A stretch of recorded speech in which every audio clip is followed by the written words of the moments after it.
Hope you're doing well. Hope God is blessing you. You know, there's several books in the Bible that talk about Satan's demise. Revelation is one of them. It talks about the fact that he's going to the pit for 1,000 years, and then he's going to the lake of fire. The book of Daniel talks about his demise. And also, there's another book in the Old Testament that talks about his demise that maybe some people don't know about, or maybe you've never even read about. And we're going to read a few verses of it.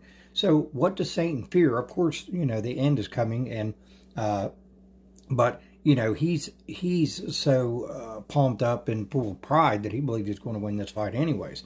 But let me tell you what his fear is. His greatest fear is not only to be put in the lake of fire, but this is his other greatest fear. Watch this. This is in Isaiah chapter 14, and we're going to look at this. We're going to have to read it pretty quickly. Only got a few minutes here. All right. So this is what God does to him. And it gives it to Isaiah in chapter 14.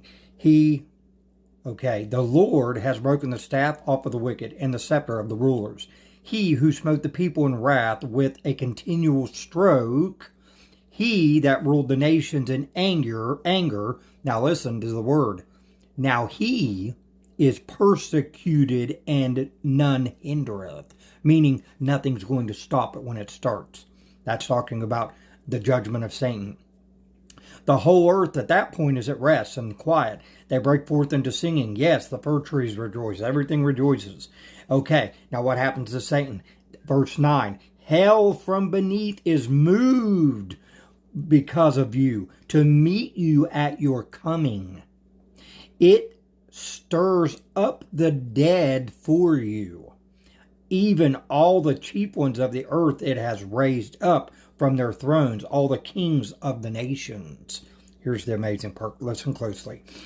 All they shall speak and say unto you, are you also become as weak as we are? There it is right there. Are you become like one of us? Thy pomp is brought down to the grave, and the noise of your vials. The worms, or the spreading of the maggots, is made out like a bed before you, and the worms cover you. There you go, folks. Right there.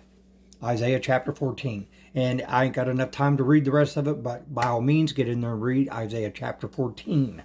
And see, that's what happens to Satan. Right there, his greatest fear. Becoming like one of us, and being stripped of his power, and being put in a place where he wanted everybody else to go. But because of Jesus and what he did at the cross, you don't have to go there. Accept Jesus today.